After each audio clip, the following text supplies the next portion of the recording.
Hi, everyone. Welcome to Food Talk Live. I'm your host, Danielle Nierenberg. I think one of my favorite things about having this podcast is that it makes me listen to so many other podcasts, especially around food and agriculture. I feel like I have to keep up, and that's a good thing, and really learn tips from other podcasters and realize how much better I can become at this. And so I'm really excited to chat with two of my favorite podcasters today. Soleil and Justin Phillips are the co-hosts of the San Francisco Chronicle's food podcast, Extra Spicy. The podcast was named one of the best podcasts in America by The Atlantic, which is amazing. Soleil is the San Francisco Chronicle's restaurant critic and food culture and travel writer, and previously hosted two other podcasts, the multiple award nominated Racist Sandwich and Propaganda. She's also the co-author of Meal, a graphic novel on culinary mentorship, queer romance, and eating insects. Justin is a longtime friend of Food Tank. He's a columnist for the San Francisco Chronicle. He was previously a food writer at the Chronicle and the city industry and gaming reporter for the American Press in Lake Charles, Louisiana, where he won a Louisiana Mississippi Associated Press Media Editors Award for a weekly food column. I love Lake Charles. I've spent a lot of time there, Justin. Oh, nice. Awesome. I'm so glad you could both be here today. I'm a huge fan, as is everyone at Food Tank. And so we're really just honored to have you both. Oh, thank you for having us. Thanks. So, I guess one of my first questions, I kind of do this on my own. Bernard, my co-founder, is on the back end doing sort of the logistics and all of the other technical stuff. But what's it like to do a podcast together? How did you figure that out? Well, when I started at the Chronicle in 2019. Yeah. 2019. Oh my God. Wow. I came in knowing that Justin wanted to do a podcast, and I came in also with my experience doing podcasts. Right. So it felt inevitable, I think. Like, we both really wanted to do it. And I think we both from the get-go hit it off so that it felt realistic for us both to be hosts and not get sick of each other. So it's worked out so far. Yeah. No crazy fights. I would win if we ever fought. So. Of course. That's why we don't fight. I know I would win. Well, it's funny because so before Soleil came, we were trying to do a podcast for the Chronicle, something that was focused on food and restaurants in the Bay Area. And I was trying to test run things and figure out how that would look. And yeah, as soon as Soleil arrived, everything sped up, and it kind of had a form because Soleil has a really great perspective. What kind of content we should do. And it was off and running. So she saved the day. That's great. That's awesome. And you're obviously such a great duo, and it's working for a lot of reasons. You did launch in June 2020, right in the midst of the pandemic. And I'm wondering what that was like. Oh, wow. Yeah, it was weird because we had been recording interviews basically for, I want to say, just 6 months leading up to that. So a lot of our content was suddenly irrelevant, unfortunately. Yeah. But which is exactly what you want to run into. Right. And then no one was commuting anymore. It was a crisis moment. Yeah. But I think people really responded. I think our early episodes explicitly acknowledged the pandemic too, and talked about how people have, pivoted in their businesses and really changed up what they were doing creatively. And I think that was really resonant. A lot of people started podcasts during that period, actually, which is very interesting. Yeah. And so it was almost I guess those early episodes were kind of like a test run for us to figure out what our voices would be. And we always wanted to have significant subject matter. Of course, a global pandemic wouldn't have been the first thing that we would have wanted to do. Sure. But I think we were prepared to be able to discuss, heavier things. And so I think we were ready to roll in this. We adjusted on the fly, but we were ready. Yeah, pivot was definitely the word of 2020 and continues to be as we sort of sort out where we, as people get more vaccines, but we just don't know how work is going to look or commuting is going to look over the next year. So it's a really interesting time. But you're right. So many people started podcasts and around food. I'm wondering, you have very unique perspectives. And what do you think makes your following and the, a publication like The Atlantic really acknowledge what you're doing as something special? That's a good question. What That is so is a good special question. about us?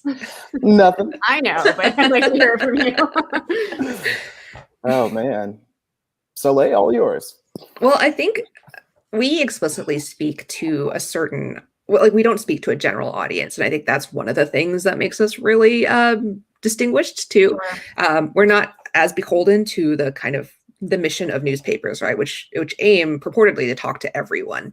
Right. We talk to people who are mainly, urban, people of color, often people who are also into food. It's a very like distinct slice of humanity, but it seems to resonate. So that's good.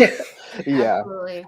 I think a good starting point for us too is that we want to focus on things that interest us as well, and of course, like, we want to listen to the audience, and we do those kind of news organization type of things. But for the most part, it's Soleil and I figuring out what vibes with us. And I think that leads to good content. There's nothing that we would ever be embarrassed about because our heart is always in it. And I think that Absolutely. helps.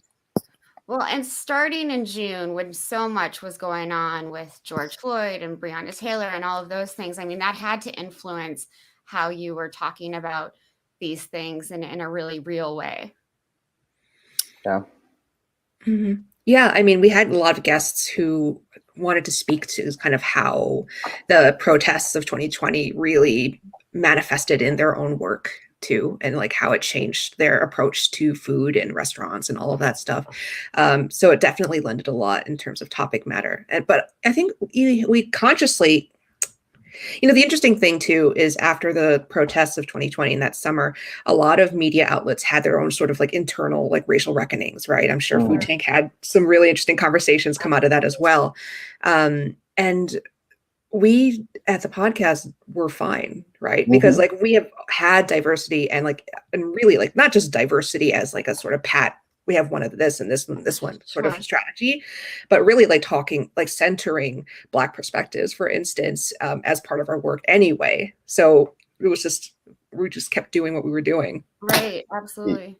Yeah. And we've talked about this in the past before where, there were a lot of publications where the response to what was happening felt chaotic to them because they hadn't put in the legwork beforehand, and whether that was, news organizations, whether it was podcasts, whatever it might have been.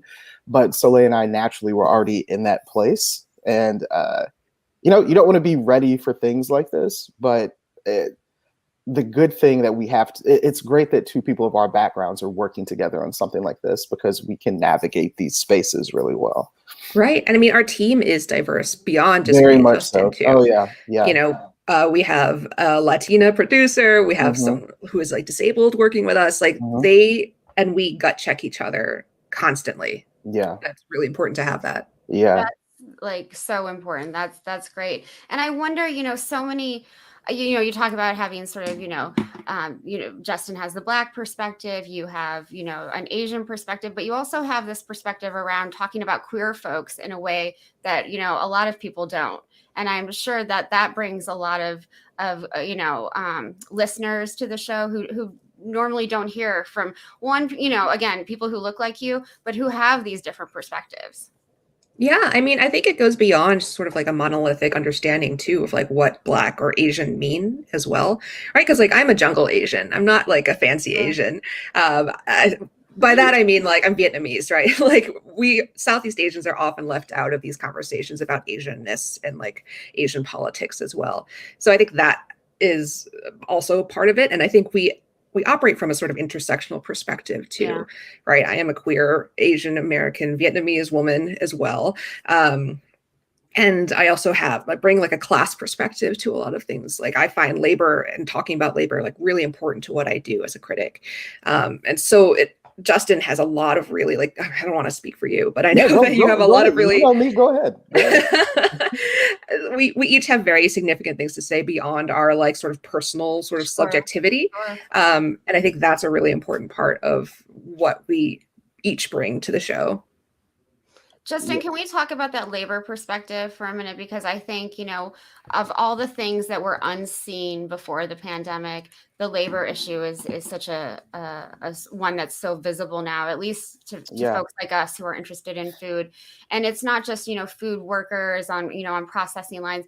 It's the folks who work in restaurants and, organizations like One Fair Wage and so many others, Rock United, have really been trying to bring this issue to the forefront for so long. Yes. And now it's here for everyone to see. And I'm wondering what you're both thinking. Maybe Justin, you can go first about how when restaurants come back, they deal with that, because they're, in places like New York City, I was talking to one of Food Tank's board members yesterday, there's a real shortage of restaurant workers. And I'm sure the same is true in San Francisco.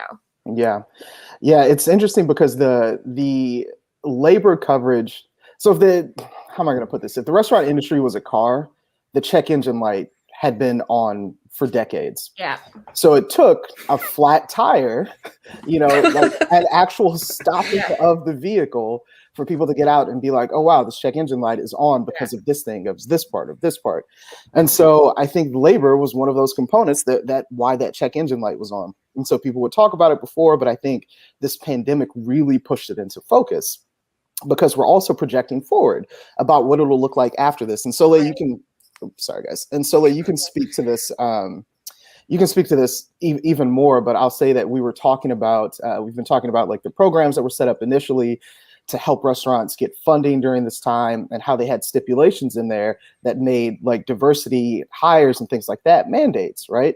And so to be able to get that money, they need to improve their workspaces. And I think that could have a really, it could be beneficial to the industry down the line, but that's only some of the things, but that's also something Soleil and I discussed. But Soleil, I'd love to hear your thoughts as well.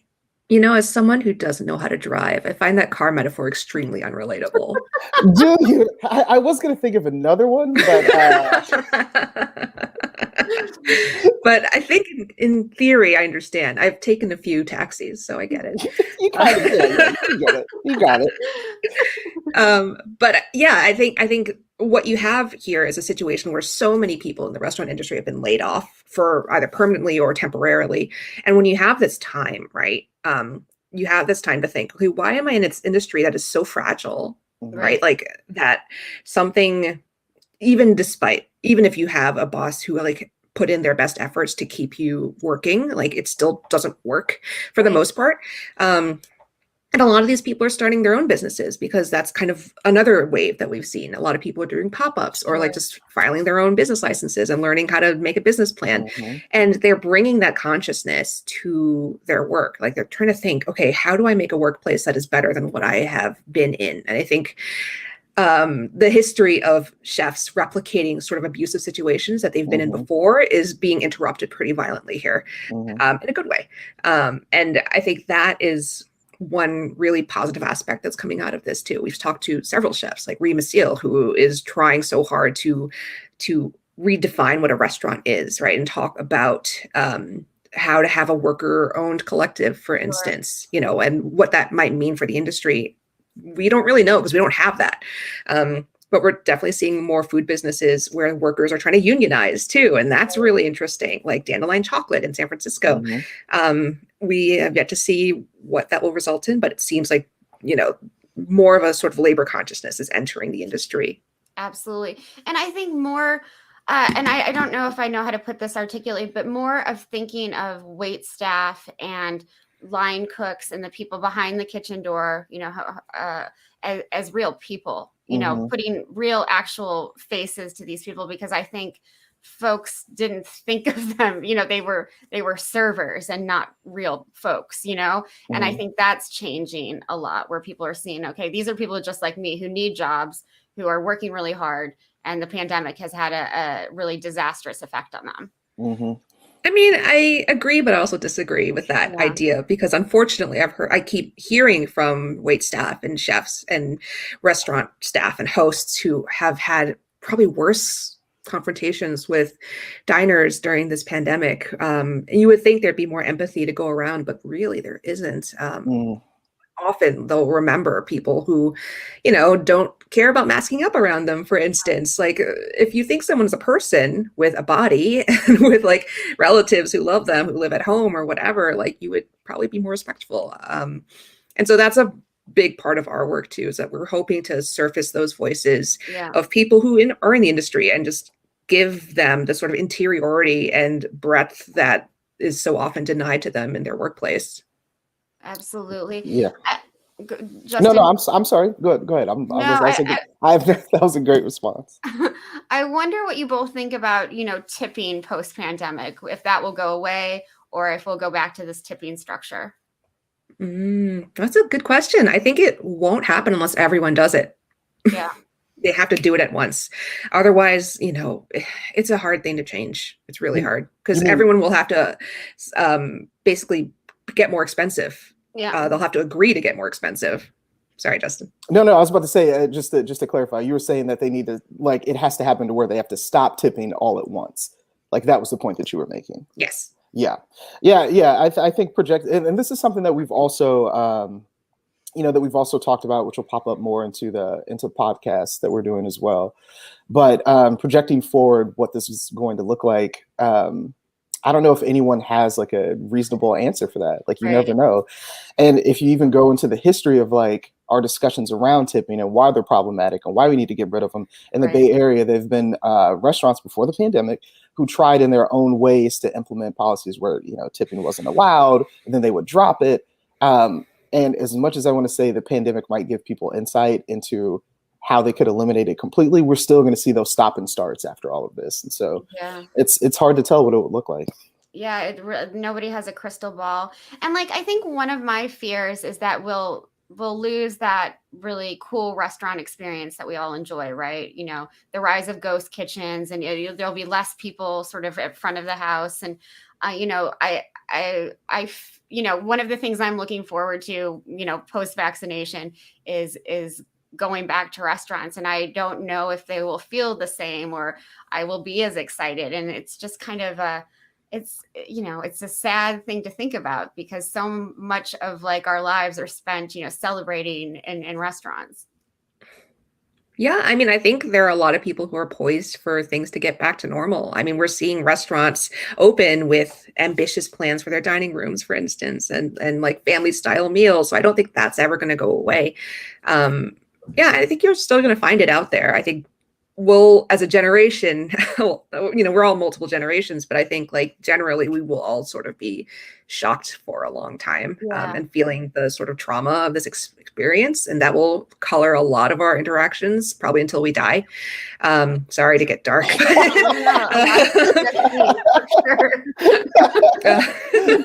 17 minutes in and we went to this turn. I want to wrap this up now. I mean, it's real, right? And I think we just have to sort of learn how to deal with that rather than, I'm not chiding you, but I'm just saying, like, I think we'll have to process it together. And I think that'll... and I think it's, it's kind of this necessary thing that in Food Tank, we say this a lot, like we can't go back to normal. It's not about building back better. It's about rethinking what actually better is and what that looks like. And I think that's what's so special about your podcast is you're having these hard, very difficult discussions, but in creative ways and really getting that sort of teasing that out of your guests. Thanks. Well, that makes the podcast sound great. But going back to physically visiting restaurants, I was thinking about this too, that one of the remnants of the pandemic is going to be the actual physical spaces. So that's going to, how these restaurants are designed, how tables are put up, like where the pandemic will, eventually, hopefully it comes to an end.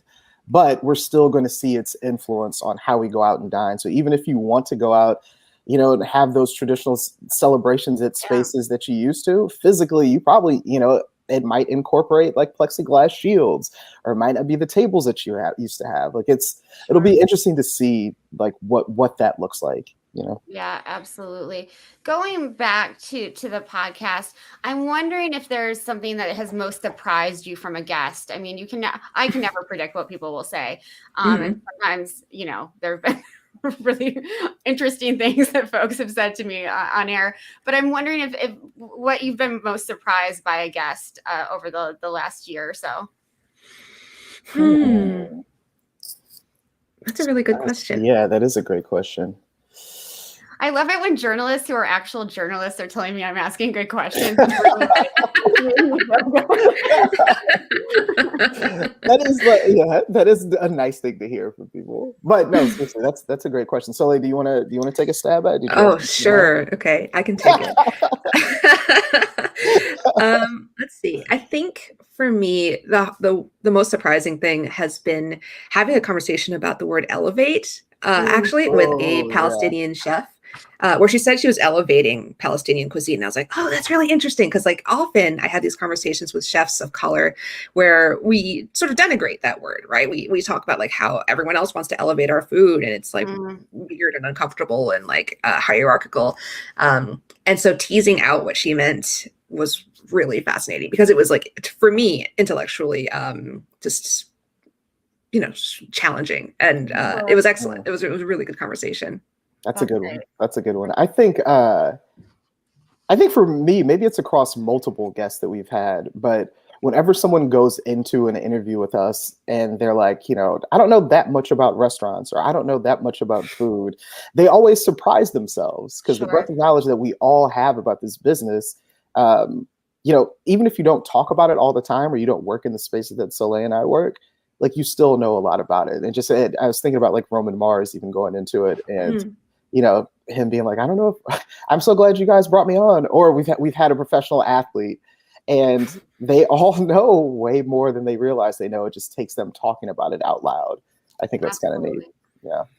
It's funny that athlete angle because all they do, I feel like, is think about how to fuel themselves. So they're very cognizant of like what's going into their bodies all the time. So I've only interviewed a few athletes, but it's always interesting what they have to say about food because they want it to be good, but they also view it as fuel where I'm just like, I just need to eat because it tastes good, So I'm wondering, in terms of you're in your second season, right? Mm-hmm. Yeah. Can you give us any sort of, highlights of what you're most excited about in the second season that, things we might not have heard yet? We were talking a little before the show of podcasts that you're excited about. Yeah. I can start if you want. No. So go ahead. So we have, we rarely have ever actually talked to another food critic on the show, which I didn't realize until recently. And so we brought on Jimmy Famurewa, who is a food critic who works in London. He's the first Black food critic, I think, at that paper and probably in the UK. I'm guessing. Yeah. And we have a really great sort of in the weeds discussion about just like what it's been like because he started around the same time as I did, actually. And it's so interesting, like the things we go through. It was a really, really fascinating conversation. And it was one of those where I just really hated to say goodbye, Oh, nice. That's like the best compliment ever. Yeah, no, that's a really, really good one. And he hit on so many points too, because he was able to talk to Soleil about like the criticism, how they write, that process. And also, he's a Black journalist as well. Right. And so we got to talk about that. He has so I think that was really great. I might go back a little bit to say what I've been most excited about are things that people have heard, but stuff that we'll continue to do is create these bigger pieces. Like we've done pieces on Chinatown. We had a podcast about the restaurant at Meadowood. We've done these things that have multiple voices where our producers get involved as well. Sure. And do an amazing job with it. Taya Price, Erica Carlos, and like they just do an amazing job with it. And that's the growth that Soleil and I wanted even before like the season started. Was like, what's the next thing look like? And I think this is definitely part of it. Yeah, it really sounds like a team effort with so many great voices involved. Talking about being a food critic during the pandemic, I'm sure it's difficult to be a journalist, Justin. It's difficult to be a food critic who's a journalist. How have you been navigating that? Because, it's not just the podcast that you have to do. You have to, figure out the other work. And, this is a really difficult time to interview people in person, obviously for obvious reasons. But how have you navigated that? Yeah, it's been really hard. It's a lot of work, and it's also just like mentally like really draining, right? Sure. Just to exist in this world right now is really hard. I think compounding also for me, it's sort of like waves of like anti-Asian like racism like everywhere all the time. Yeah, emotionally it's been a lot, and it's tough to kind of go back into it, but like I feel very motivated to go back into it because this stuff really matters to a lot of people. Um, I think the weirdest part, I think, is just navigating the indoor outdoor takeout sort of dynamic of like where my comfort level is, because my comfort level is a signal to readers and has like a sort of exponential effect on how people will behave. So I have to be really careful about what I do. Like Absolutely. I don't eat inside, and I really try to be cognizant of where I eat outside and like whether I write about it, if it's like a good experience or if it's like a totally reckless experience. I try not to have the latter too much. Sure, sure. Justin, how has Yeah. this affected your storytelling? Yeah, I mean, I think one of the things it there's a downside, you know, because you can't physically go out like often and see people, or if you do, there are a lot of like the mechanics of that are way different than they used to be in the past. But I will say another thing is we're all going through terrible experiences at the same time.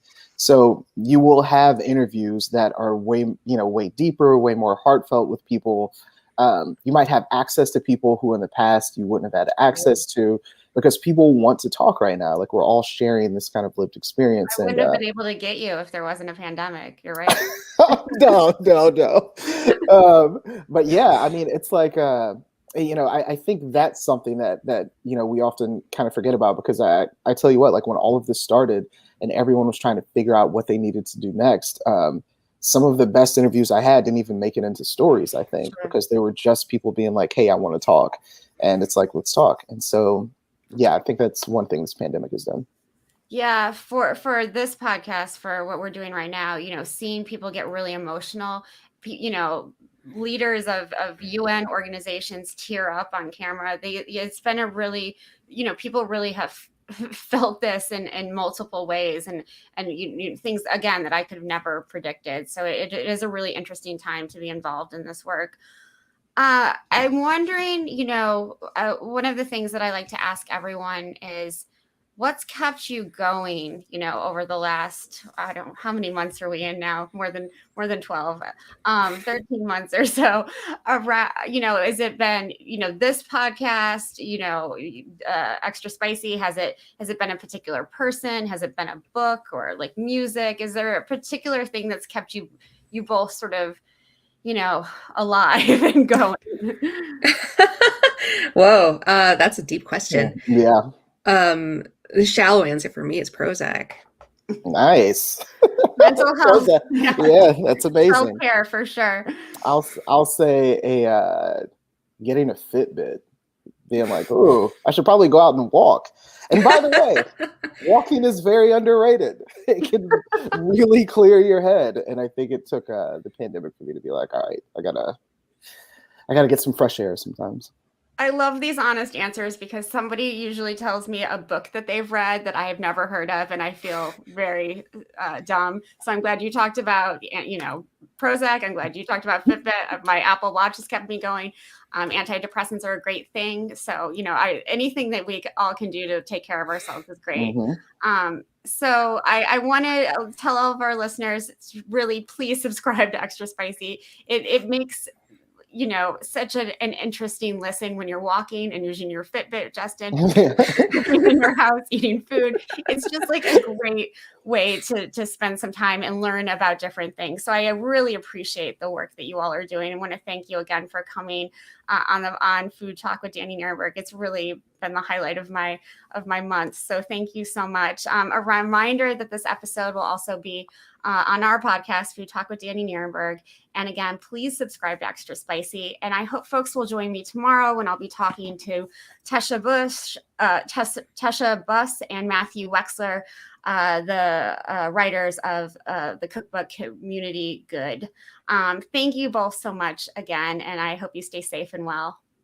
Thank you. Thanks for having us.